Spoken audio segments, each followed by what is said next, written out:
Prepárate para sumergirte en un caso, un caso que conmocionó a España y que aún hoy, después de más de una década, sigue generando escalofríos. El caso José Bretón, dos niños Ruth y José desaparecidos en un parque de Córdoba.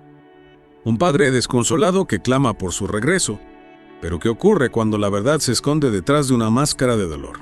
Este caso desde el principio estuvo envuelto en una atmósfera de misterio y contradicciones, un rompecabezas macabro donde cada pieza que parecía encajar en realidad abría nuevas y perturbadoras incógnitas. Exacto. Y es que el 8 de octubre de 2011, José Bretón denunció la desaparición de sus hijos, Ruth y José, en el Parque Cruz Conde de Córdoba. Su relato inicial, la pérdida momentánea de vista de los niños, mientras jugaban, desencadenó una búsqueda frenética que movilizó a todo un país. Una búsqueda que por desgracia se transformaría en una pesadilla. A medida que avanzaban las investigaciones, la figura de José Bretón, el padre desolado, comenzaba a proyectar una sombra inquietante. Lo que al principio parecía un caso de extravío, pronto se convirtió en una investigación criminal. Las contradicciones en el testimonio de Bretón, su comportamiento errático y sobre todo el hallazgo de una hoguera con restos óseos en la finca familiar. Las quemadillas pusieron al padre en el centro de todas las sospechas. Las Quemadillas, un lugar aparentemente tranquilo, se transformó en el epicentro de una tragedia inimaginable. La hoguera, según Bretón, solo había consumido restos de animales y basura. Sin embargo, la intuición de la madre Ruth Ortiz y su negativa a aceptar esta versión fueron cruciales para destapar la verdad. Es aquí donde entramos en uno de los puntos más controvertidos del caso, el análisis de los restos óseos. El primer informe forense concluyó que los huesos pertenecían a animales, lo que inexplicablemente dio un respiro a Bretón y retrasó la investigación durante meses. Imagínate la angustia de Ruth Ortiz, aferrada a la esperanza de encontrar a sus hijos con vida, mientras las autoridades se basaban en un informe que, como más tarde se demostraría, era completamente erróneo.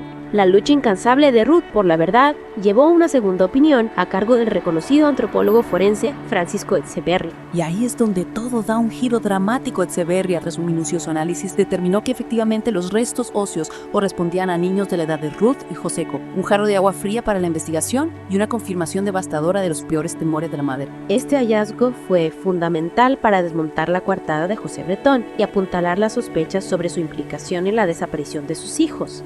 Pero aún quedaba mucho por descubrir. ¿Cómo se había llegado a este punto? ¿Qué había llevado a un padre a cometer semejante atrocidad? La investigación policial, ahora con una nueva perspectiva, se centró en reconstruir los movimientos de Bretón en los días previos a la desaparición de sus hijos, y lo que descubrieron fue escalofriante. Las evidencias revelaron una serie de acciones que apuntaban a un plan macabro urdido con una frialdad que aún hoy nos estremece. José Bretón no era el padre desconsolado que aparentaba ser. Tras esa fachada se escondía un hombre consumido por la ira y el deseo de venganza. Dices que había un plan. ¿Qué te hace pensar eso? ¿Qué tipo de acciones? No puedo ni imaginar por lo que estaba pasando Ruth Ortiz en ese momento. Imagínate, la policía descubrió que Bretón había comprado tranquilizantes semanas antes de la desaparición de los niños. Además, encontraron grandes cantidades de combustible almacenadas en la finca Las Quemadillas. Y no solo eso, también había construido una pira funeraria improvisada. Todo esto indicaba una premeditación escalofriante. Es decir, que no se trató de un arrebatos, sino de un acto calculado al detalle.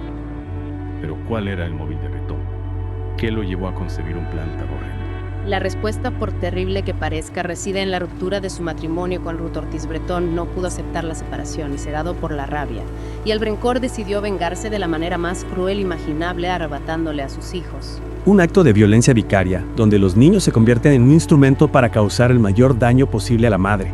Es terriblemente desgarrador. Pero ¿cómo es posible que alguien llegue a ese nivel de crueldad?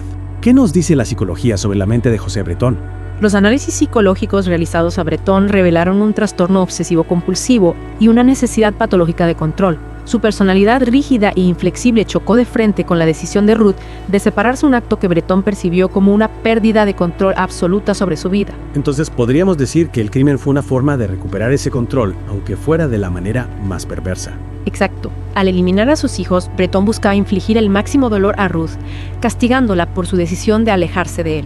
Es una lógica retorcida propia de una mente obsesionada con el control y dominada por el resentimiento. Es escalofriante pensar que alguien pueda llegar a esos extremos.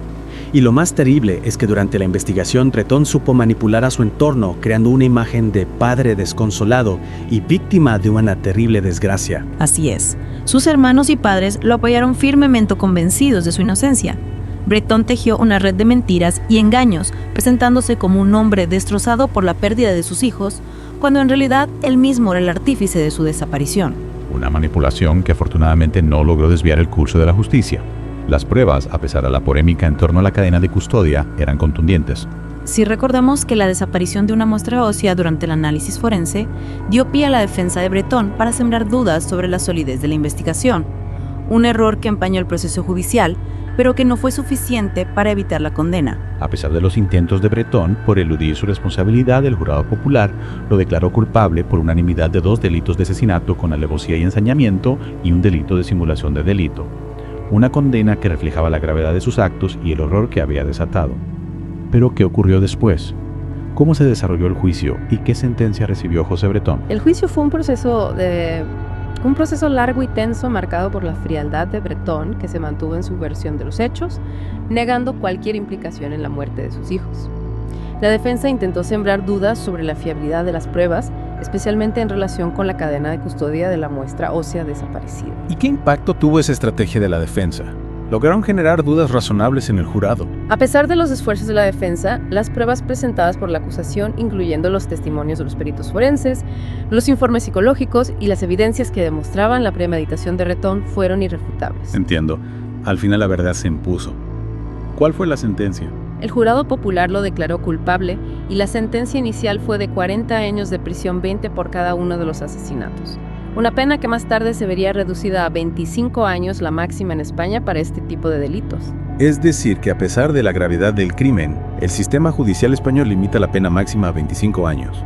Un tema que sin duda genera debate sobre la proporcionalidad de las penas en casos tan terribles como este. Sin duda, este caso abrió un debate a nivel nacional sobre la violencia vicaria, la utilización de los hijos como arma para dañar a la madre, un tipo de violencia que lamentablemente no es un caso aislado y que puso de manifiesto la necesidad de una mayor protección a las víctimas de violencia de género. Es cierto. El caso Bretón, más allá del horror del crimen en sí mismo, nos obliga a reflexionar sobre la necesidad de prevenir y combatir este tipo de violencia que deja cicatrices profundas en las familias y en la sociedad en su conjunto. ¿Qué medidas se han tomado desde entonces para proteger a las víctimas de violencia vicaria? Se han implementado medidas legales para tipificar y castigar la violencia vicaria de forma específica, reconociendo la gravedad de este tipo de violencia y la necesidad de proteger a los menores. Además, se han puesto en marcha programas de apoyo y asistencia a las víctimas, así como campañas de sensibilización social para concienciar sobre este problema. Es un avance importante, aunque queda mucho camino por recorrer. En cuanto a la investigación forense, se han implementado cambios para evitar errores como el que ocurrió en el caso Bretón. Sí, se han reforzado los protocolos de actuación y la cadena de custodia de las pruebas para garantizar la integridad de las mismas y evitar errores que puedan retrasar o perjudicar las investigaciones.